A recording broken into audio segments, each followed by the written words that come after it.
하나님의 말씀 레위기 23장 15절에서 22절입니다. 자, 우리 같이 한 목소리를 읽겠습니다. 안식일 이튿날 곧 너희가 요제로 곡식단을 가져온 날부터 세어서 7 안식일의 수요를 채우고 7 안식일 이튿날까지 합하여 50일을 계수하여 새 소제를 여호와께 드리되 너희의 처소에서 10분의 2 에바로 만든 떡 2개를 가져다가 흔들지니 이는 고운 가루에 누룩을 넣어서 구운 것이요 이는 첫 요제로 여호와께 드리는 것이며 너희는 또 이 떡과 함께 1년 된 흠없는 어린 양 7마리와 어린 수소 1마리와 수양 2마리를 드리되 이것들을 그 소제와 그 전제 제물과 함께 여호와께 드려서 번제로 삼을지니 이는 화제라. 여호와께 향기로운 냄새며 또 숫염소 하나로 속죄제를 드리며 1년 된 어린 수양 2마리를 화목제물로 드릴 것이요 제상은 그 첫 이삭의 떡과 함께 그 2마리 어린 양을 여호와 앞에 흔들어서 요제를 삼을 것이요 이것들은 여호와께 드리는 성물이니 제사장에 돌릴 것이며 이날에 너희는 너희 중에 성회를 공포하고 어떤 노동도 하지 말지니 이는 너희가 그 거주하는 닥처에서 대대로 지킬 영원한 규례니라. 너희 땅에 곡물을 벨 때에 반 모퉁이까지 다 베지 말며 떨어진 것을 줍지 말고 그것을 가난한 자와 거류민을 위하여 남겨두라. 나는 너희의 하나님 여호와이니라. 아멘. 할렐루야. 하나님의 은혜와 복이 오늘도 주님 앞에 나온 우리 사랑하는 성도 여러분 삶 속에 가정 속에 늘 언제나 함께 하시기를 주님의 이름으로 축원합니다. 주님은 우리를 웃게 하시는 분입니다. 주님으로 인해서 우리 한번 마음껏 웃어보는 시간 되기를 바랍니다. 한번 웃겠습니다. 하하하하. 주님으로 인해서 항상 웃는 그런 분이 되기 바랍니다. 또 옆에 분 우리 손 붙잡고 이렇게 서로 우리 인사 나누겠습니다. 당신 때문에 정말 살만 납니다. 성령의 은사로 충만합시다. 성령 충만함을 받읍시다. 꼭 그런 분들이 되시기를 주님의 이름으로 축원합니다. 우리가 구약 성경을 보면 이 어렵죠. 무슨 말을 하는지 모르겠습니다. 이게 하라 하는데 참 어렵습니다. 왜 그러느냐? 여러분, 이게 그림자로 되어 있기 때문에 그렇습니다. 사실 신약을 알고 보면 이게 어려운 게 아닌데 구약 성경 그 자체로만 보면 이 제사 형식이기 때문에 굉장히 어려운 것 같습니다. 자, 그러나 여러분 우리 쉽게 한번 생각해 보기 바랍니다. 레위기 23장에는 7개의 절기가 나온다라고 말을 했습니다. 여호와의 절기들이라고 말하는데 이 절기는 하나님이 정하신 때에 정하신 곳에서 사람들을 만나 주겠다는 겁니다. 그러니까 하나님이 인간을 언제 어떻게 구원하려는지 보여주려는 하나님의 이 스케줄, 시간표입니다. 따라서 여러분 우리가 이 시간표를 우리가 잘 보면 하나님께서 우리를 어떻게 구원하시는지를 알 수 있습니다. 자, 먼저 우리가 여러분 7절기를 한번 생각해 보기를 바랍니다. 7절기가 있었죠. 제일 먼저 뭐였죠?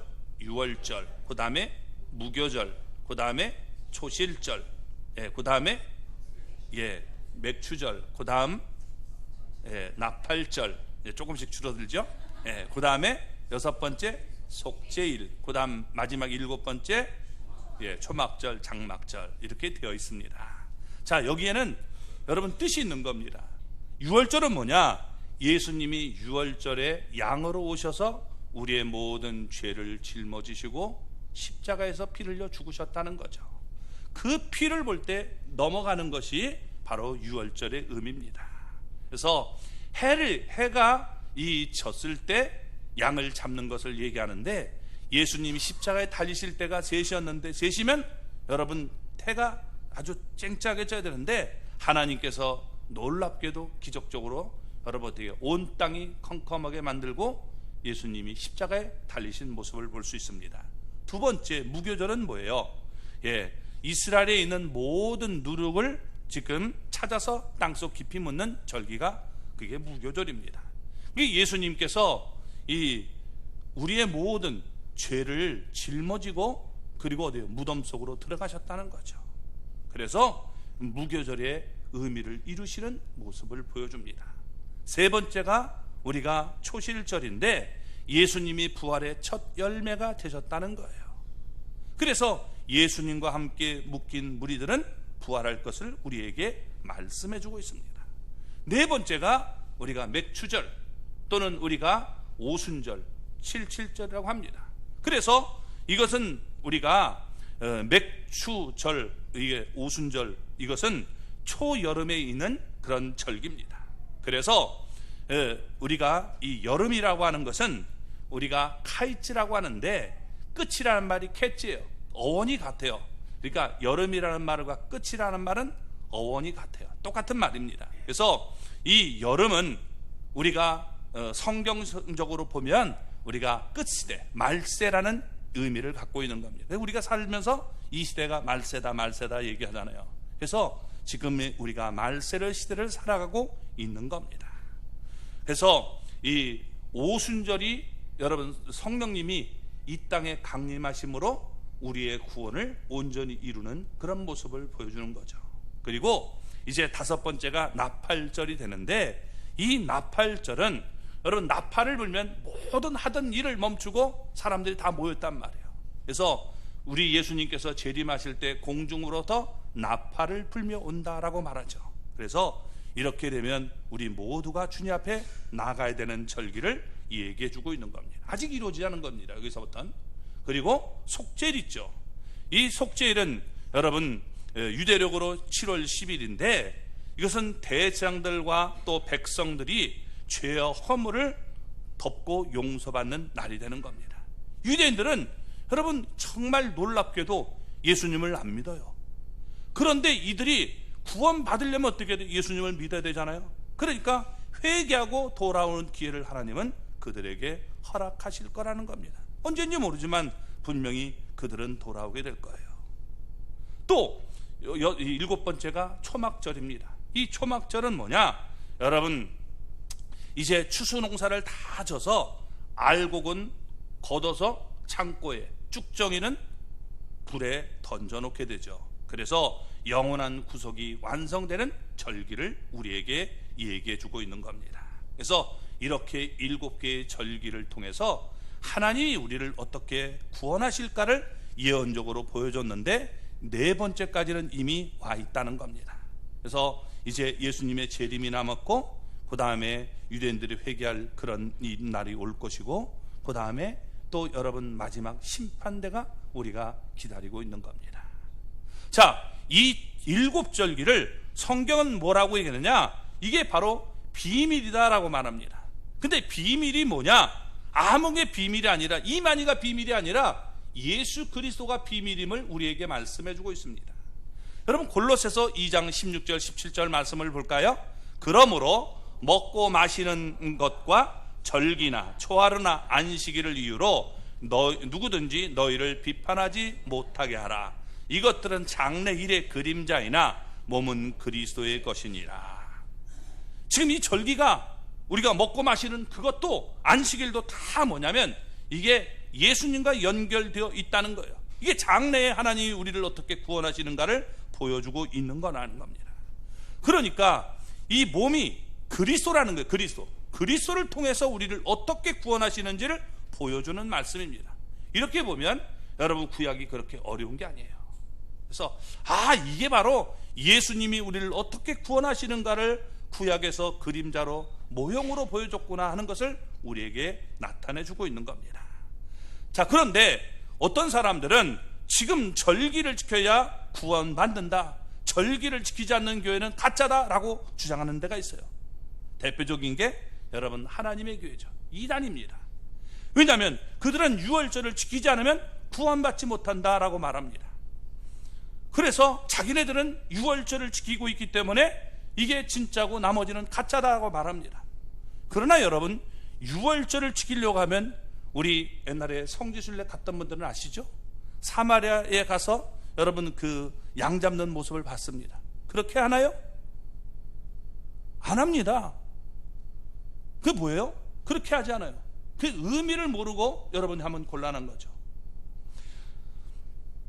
예수님은 어린 양이 되셔서 예수님이 우리를 위해서 죽으셨다는 것, 그걸 믿고 받아들이지 않으면 구원받지 못하는 것이지, 유월절 제사를 지내지 않으면 구원받지 못하는 게 아닙니다. 이미 여러분 신약 시대인데 실체 되시는 예수님이 와셨는데 다시 그림자로 돌아가야 돼요? 그건 어리석은 겁니다. 그건 잘못된 겁니다. 그러니까 그렇게 말하는 것은 이단임을 우리가 알아야 되는 거예요. 그래서 거기에 속아 넘어가지 않기를 바랍니다. 절기는 구의 약속들이 예수 그리스도를 통해서 이루어짐을 우리에게 보여주고 있는 겁니다. 그러니까 예수님으로 인해서 우리가 구원받는 것이지 절기를 지킴으로 구원받는 것이 아닙니다. 그래서 우리는 성경을 통해서 하나님의 구원이 착착 이루어지고 있다는 사실을 우리가 믿고 미래를 준비하는 하나님의 사람들이 될 수 있기를 바랍니다. 자, 그러면 이 맥주 감사절의 의미는 무엇일까요? 오늘 말씀을 통해서 살펴보기를 바랍니다. 자, 17절 말씀을 우리 보겠습니다. 너희의 처소에서 10분의 2 에바로 만든 떡 2개를 가져다가 흔들지니 이는 고운 가루에 누룩을 넣어서 구운 것이요 이는 첫 요제로 하나님 여호와께 드리는 것이며. 아멘. 자, 10분의 2 에바로 만든 떡을 2개를 가져다가 하나님 앞에 드려라 라고 말합니다. 이 떡 2개를 여러분 하나님 앞에 하나로 이렇게 흔들어 드리는 이것이 바로 우리가 맥주절이 되는 것입니다. 무슨 의미를 얘기하느냐, 이게 처소에서 흔들어 드렸다 해서 흔드는 걸 요제라고 합니다. 흔들어 드리는 걸. 그래서 여러분 이렇게 하나님 앞에 상달되기를 원하는 모습을 보여주고 있는 거예요.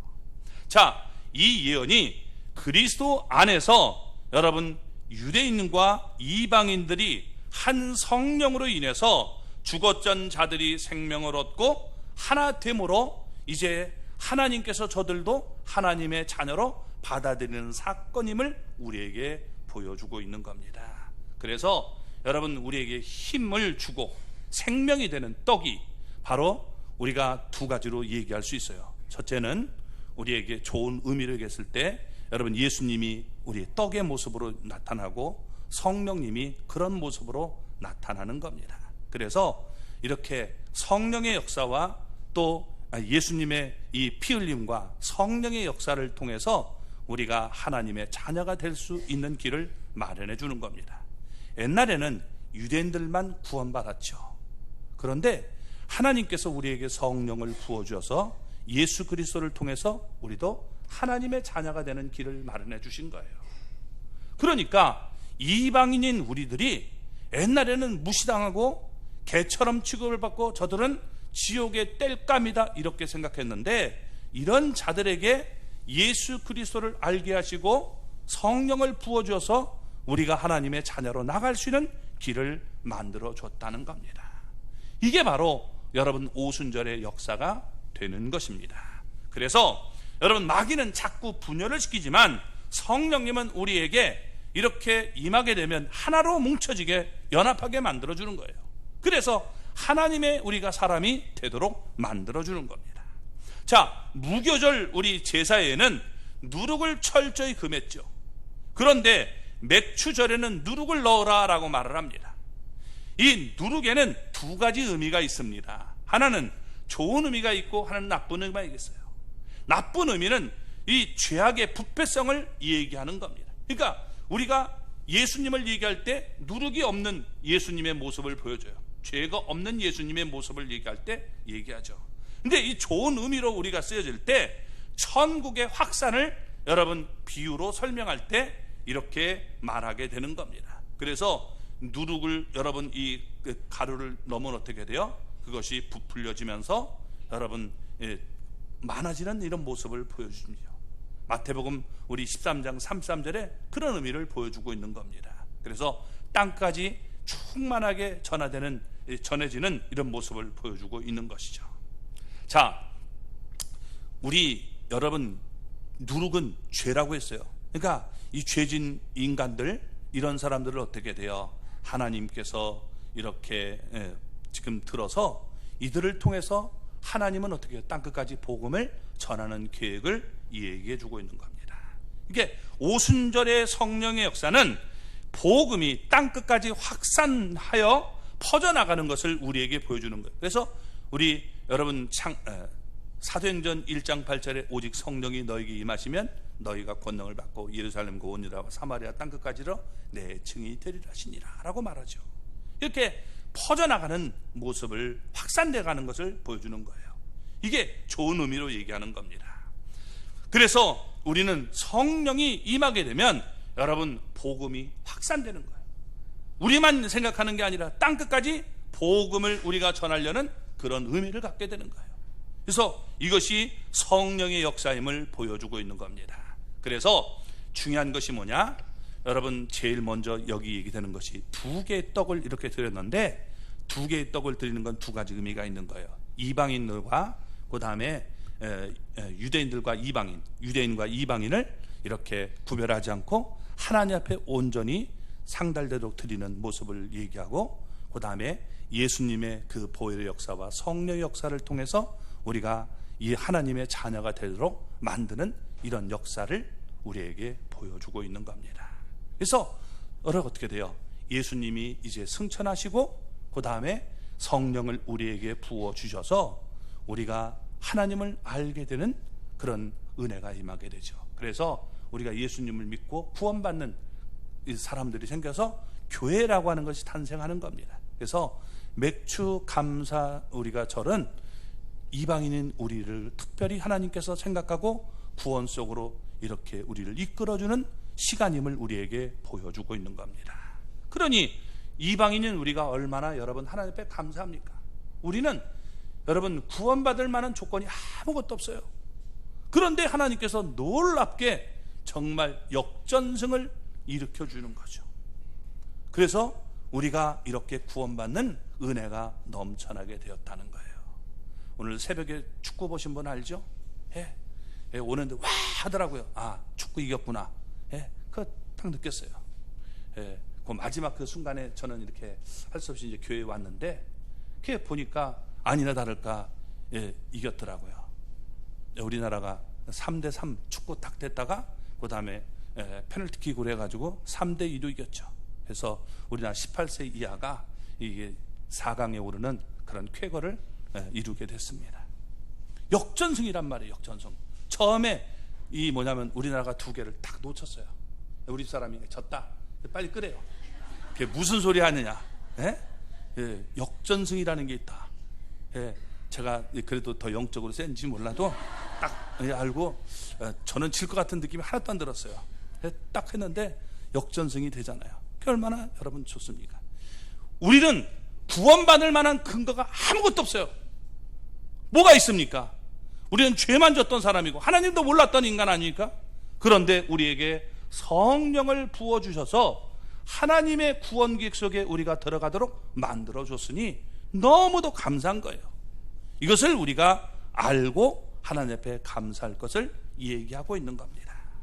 자, 그런데 여기에 지금 우리 구원을 위해서 어떻게 이루시는가를 우리가 보기를 바랍니다. 18절 19절 말씀을 볼까요? 너희는 또 이 떡과 함께 1년 된 흠없는 어린 양 7마리와 어린 수소 1마리와 수양 2마리를 드리되 이것들을 그 소제와 그 전제 제물과 함께 여호와께 드려서 번제로 삼을지니 이는 화제라. 여호와께 향기로운 냄새며 또 수염소 하나로 속죄제를 드리며 1년 된 어린 수양 2마리를 화목제물로 드릴 것이요. 아멘. 자, 여기 보면 하나님께 소제, 전제, 번제, 속죄제, 화목제를 드리라라고 말합니다.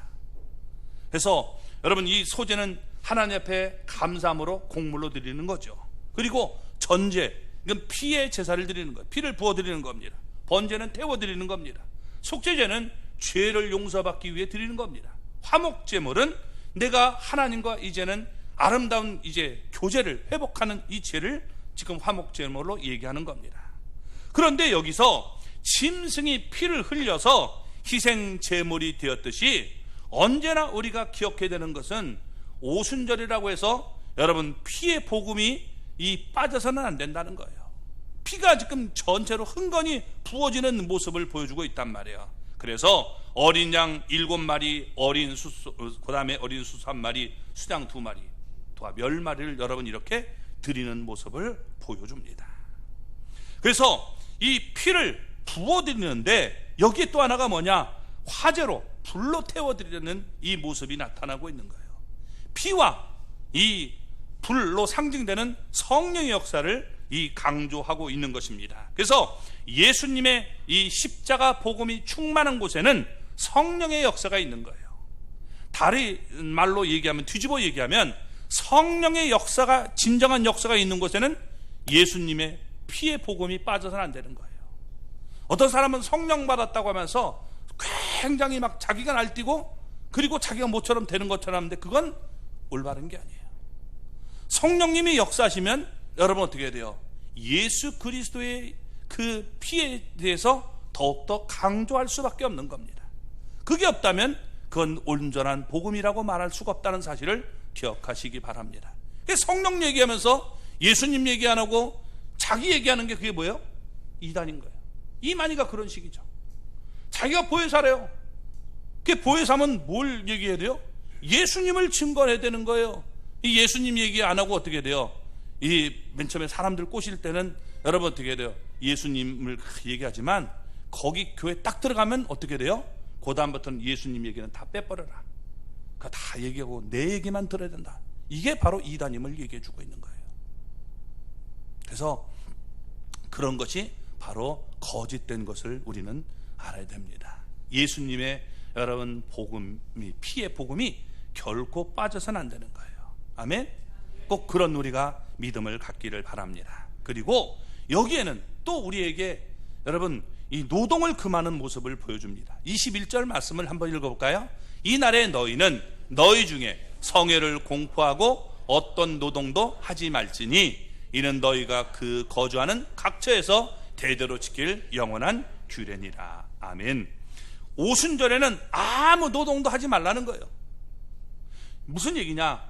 우리가 성령을 받는 것은 우리의 힘과 노력으로 얻는 게 아니에요. 어떤 사람은 내가 이 힘과 노력을 하면 성령이 임하는 것으로 알지만 아닙니다. 오직 여러분 이것은 하나님의 선택과 은혜임을 우리는 깨달아야 되는 겁니다. 우리는 다만 믿고 기도하는 거예요. 오순절에 성령님께서 역사하신 것은 이미 하나님의 약속이 있었고 그 약속을 따라서 우리에게 부어주신 것입니다. 그러니까 우리가 행한 노동과 행위를 자랑할 수 없다라고 말하고 있는 거예요. 여러분 내가 성령 받았다면서 굉장히 옛날에는 막 그 자기를 이렇게 막 띄우려고 하는 사람들이 있는데 그건 올바른 게 아니에요.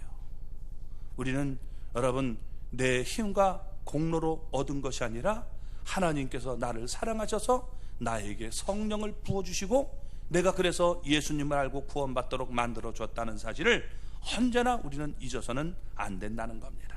아멘. 네, 그걸 우리가 여러분 구약은 이렇게 그림자를 통해서 보여주고 있는 거예요. 모형을 통해서 보여주고 있는 것이고 실체는 예수님이 오심으로 성령님이 오심으로 우리에게 알게 되는 겁니다. 자, 그리고 성령님이 임하시면 여러분 어떤 일이 있느냐? 이방인들을 위해서 공물을 남겨두라는 이 모습을 보여줍니다. 22절 말씀을 읽어볼까요? 너희 땅에 곡물을 벨 때에 반 모퉁이까지 다 베지 말며 떨어진 것을 줍지 말고 그것을 가난한 자와 거류민을 위하여 남겨두라. 나는 너희의 하나님 여호와이니라. 아멘. 밭에 곡물을 베어둘 때 남겨두래요. 그 이유가 있습니다. 가난한 자들과 또 이 객을 위해서 여기 거류민들을 위해서 남겨두라는 거예요. 거류민이 뭐냐?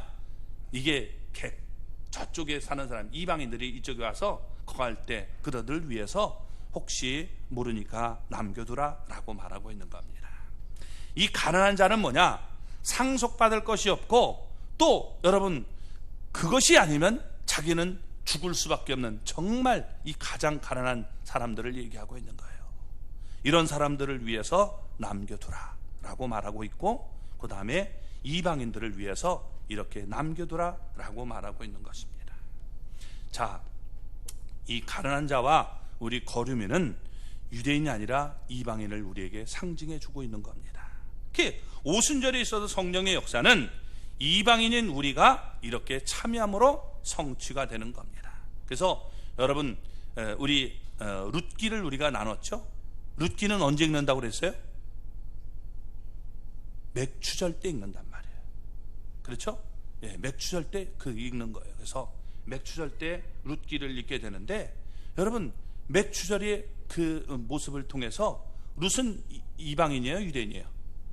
이방인을 하나님이 어떻게 구원하시는가를 보여주죠. 그래서 이렇게 이방인의 구원과 연결되어 있는 것을 보여주고 있는 겁니다. 그래서 오순절에 있던 성령의 지금 은혜는 이방인인 우리가 참여함으로 성취되었음을 보여주고 있는 겁니다.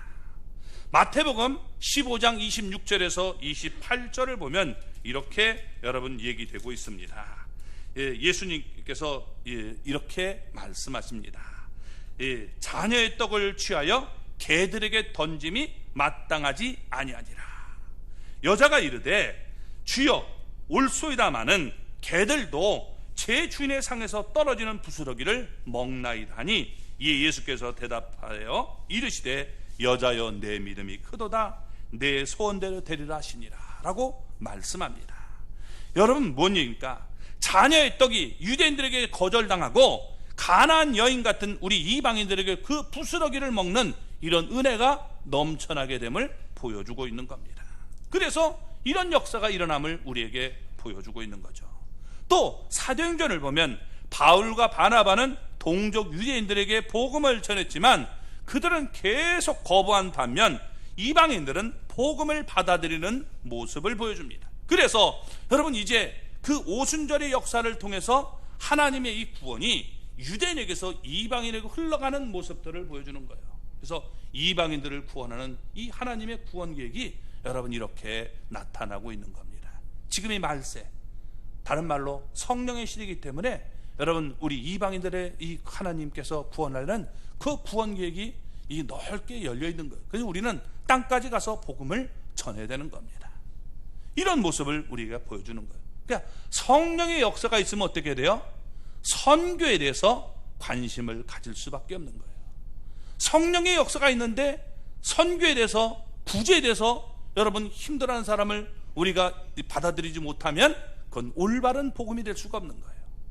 성령님이 역사하시면 이렇게 선교에 대해서 꿈을 꾸게 되는 거예요. 우리가 이렇게 땅까지 꿈을 꿀 수 있는 하나님의 사람이 되시기 바랍니다. 오늘 우리 또 베트남에 갔다가 또 우리 왔잖아요. 우리 교인들 얼마나 여러분 좋습니까? 우리 교회에서 7분이 갔는데 그렇게 해서 왔단 말이에요. 또 예배 시간에 다 맞춰서 하나님께서 은혜를 베풀어 줬어요. 비록 좀 배가 아픈 분들은 있지만, 설사가 나는 분이지만, 그러나 여러분 하나님께서 그것도 배에 기름 좀 빼라고 해서 하나님이 그렇게 해줬다 믿고 감사하시기 바랍니다. 내가 배가 요즘에 많이, 저는 그렇게 생각해요. 이게 배가 많이 아파가지고 막 그렇게 되면 하나님이 이 배에 배기름 좀 빼라고 그렇게 하는구나. 그러면 굉장히 또 행복해요. 그게 막 힘든 것도 아니고 좋거든요. 그러니까 여러분 그렇게 생각하면 우리가 좋으리라고 생각합니다. 그래서 이 오순절의 역사는 우리가 크게 보면 우리가 이게 몇 가지로 얘기할 수 있죠. 첫째, 이방인들의 하나님의 구원 계획이 이루어졌다는 거예요. 그래서 성령을 부어주시고, 여러분 우리가 하나님의 자녀가 되는 그 놀라운 일을 해주니 얼마나 감사합니까?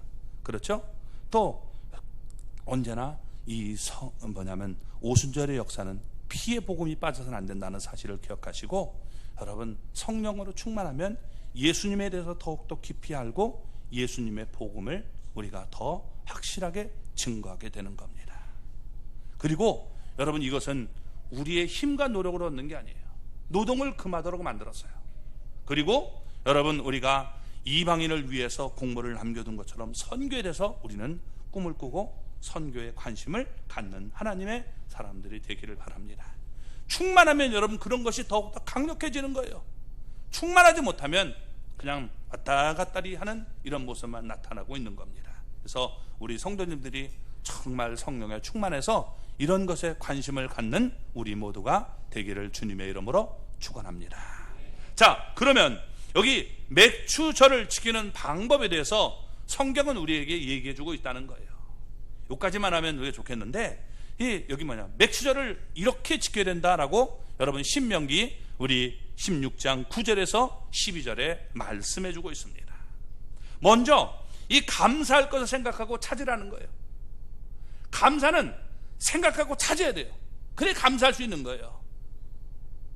아무리 내게 감사할 조건을 많이 허락해도 생각하지 않으면 여러분 어떻게 해요? 감사할 수가 없는 거예요. 그래서 하나님 앞에서 감사할 조건들을 생각해 보시기 바랍니다. 자, 여기 10절 말씀 우리 볼까요? 앞부분만 보겠습니다. 내 하나님 여호와 앞에 7절을 지키되 내 하나님 여호와께서 내게 복을 주신 대로 내 힘을 헤아려. 아멘. 여기 헤아려는 말에 풍부하게 하라는 말이에요. 그래서 먼저 하나님이 내게 복을 주신 대로 내 힘을 헤아려 라고 얘기하고 있습니다. 우리가 하나님이 주신 복이 무엇인지 우리가 이렇게 풍부하게 생각해 보는 시간을 가져야 되는 거예요. 하나님이 아무리 많은 걸 줘도 여러분 감사함을 못 느끼면 안타까운 거죠. 그래서 우리가 이렇게 감사할 수 있는 사람이 되기 바랍니다. 하나님은요 우리에게 소중한 것은 거저 다 주셨어요. 자, 여러분 우리 인간이 살아가는데 필요한 것이 뭐예요? 제일 필요한 게 뭐예요?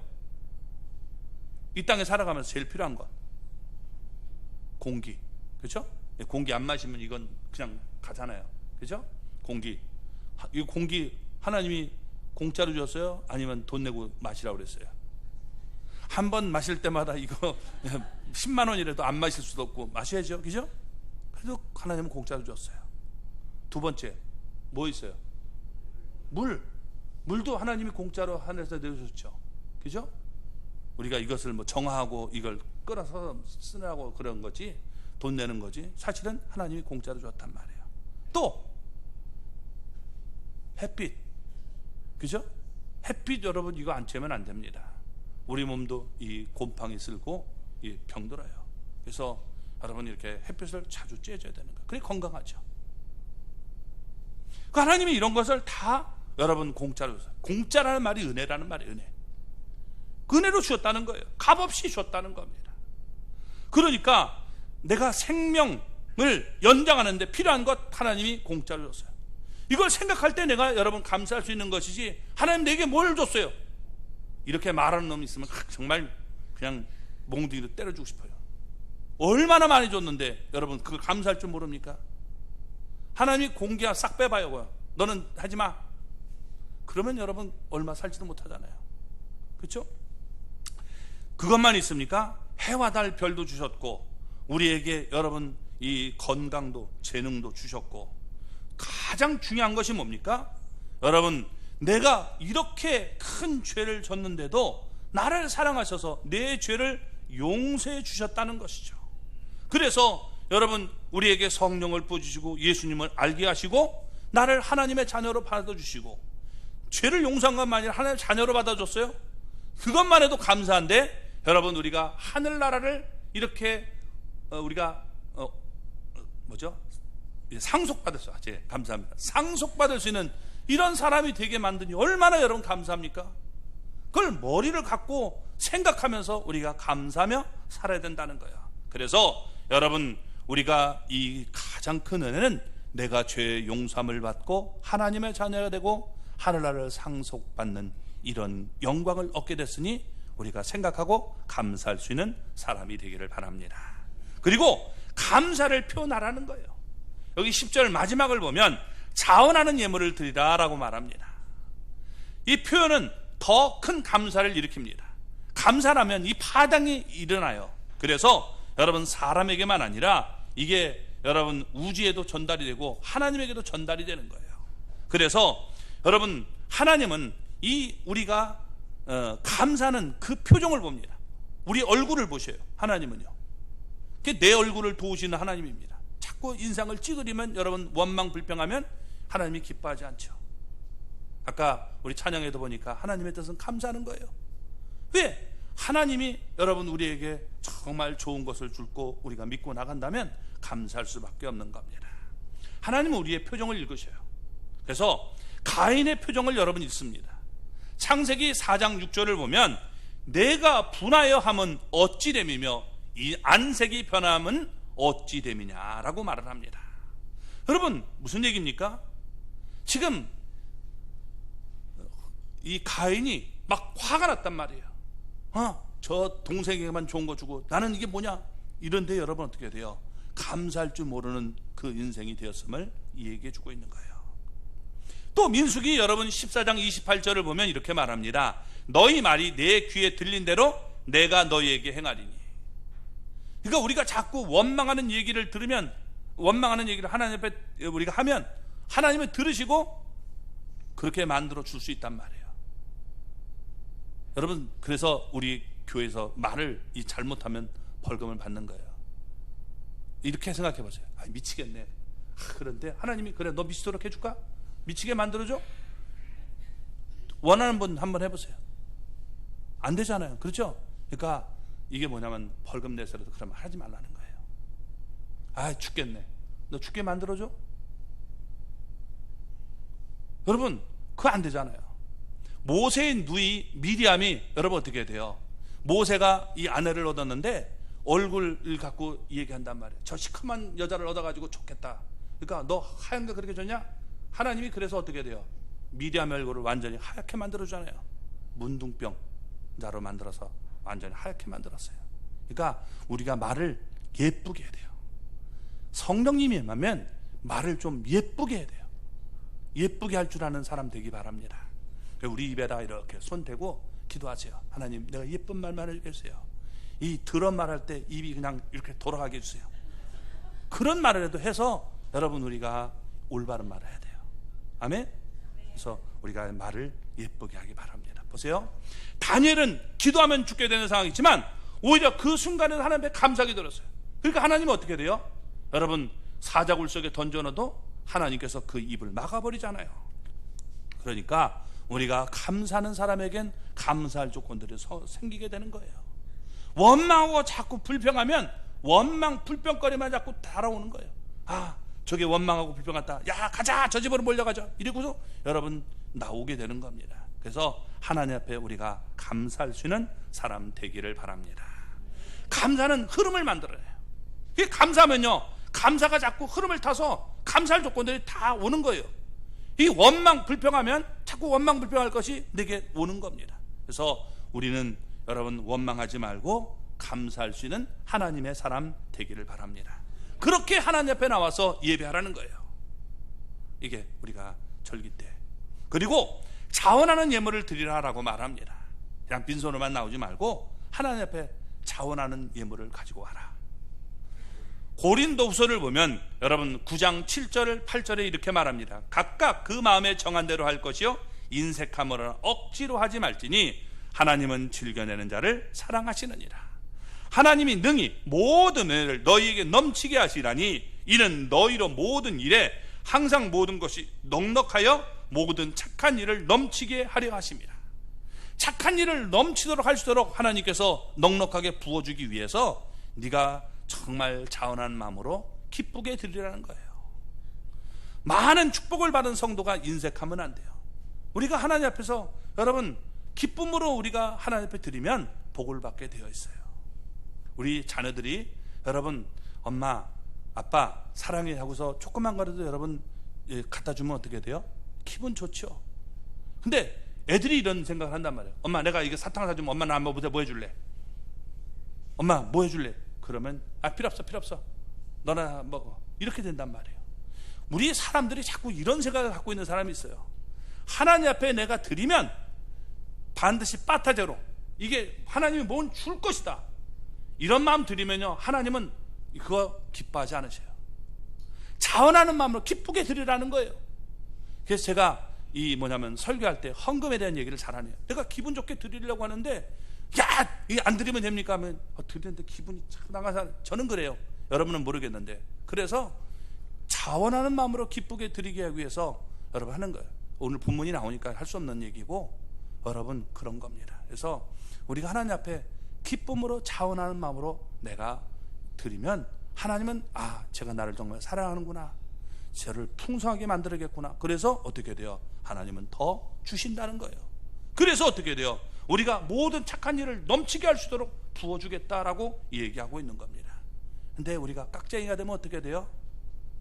여러분, 더 우리가 없어지는 일들이 나타나게 되는 겁니다. 그래서 진심을 우리가 가지고 감사를 드려야 된다는 거예요. 억지로 드리면 여러분, 하나님은 기뻐하지 않으셔요. 억지로 드린 모습을 우리가 성경에 찾아볼 수 있어요.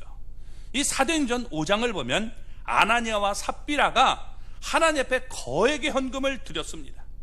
그런데 그 헌금을 드리고 오히려 어떻게 돼요? 하나님께 진노를 받았단 말이에요. 왜?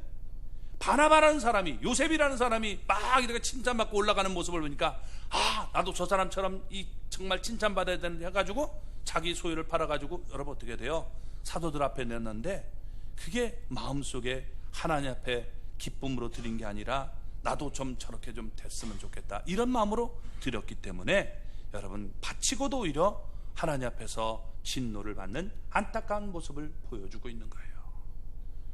그래서 빚내서 헌금하라는 얘기가 아니라 하나님을 사랑하기 때문에 내가 자원하는 마음으로 기쁨으로 드리면 하나님은 그것을 여러분 받으시고, 제가 필요한데 이렇게 없는 중에서도 나에게 이렇게 사랑을 고백했구나, 그리고 더 주시는 것이지. 근데 하나님, 내가 100만 원 드렸으니까 10분의 1을 드렸으면 이 10배로 튀겨준다고 했으니까 100만 원 냈으니까 1000만 원 주세요, 이런 마음으로 드리면 여러분, 하나님은 받지 않고 기뻐하지 않는다는 거예요. 오히려 드리고도 여러분 하나님 앞에 의도맞지 않으면 다행인 거예요. 그래서 우리가 그런 마음 버리고 하나님 앞에 감사한 마음을 우리가 표현할 수 있는 우리 모두가 되기를 바랍니다. 결론적으로 말씀드리겠습니다. 절기를 지킨다는 말은 예수 그리스도를 구세주와 주님으로 믿고 받아들인다는 것을 얘기해 주고 있는 거예요. 예수님을 우리가 정말 이 구세주와 주님으로 믿고 받아들이면 여러분, 이것은 성령의 역사이고, 그리고 우리는 기쁨이 충만할 수밖에 없는 거예요. 내 힘과 노력으로 한 것이 아니라 하나님의 은혜가 내게 나타났음을 보여주고 있는 겁니다. 그래서 우리가 이렇게 절기를 지킨다는 것은 예수님을 통해서 내가 이렇게 보혈로 구원받게 됨을 기억하고 우리가 하나님 앞에 감사할 수 있는 사람 되기를 바랍니다.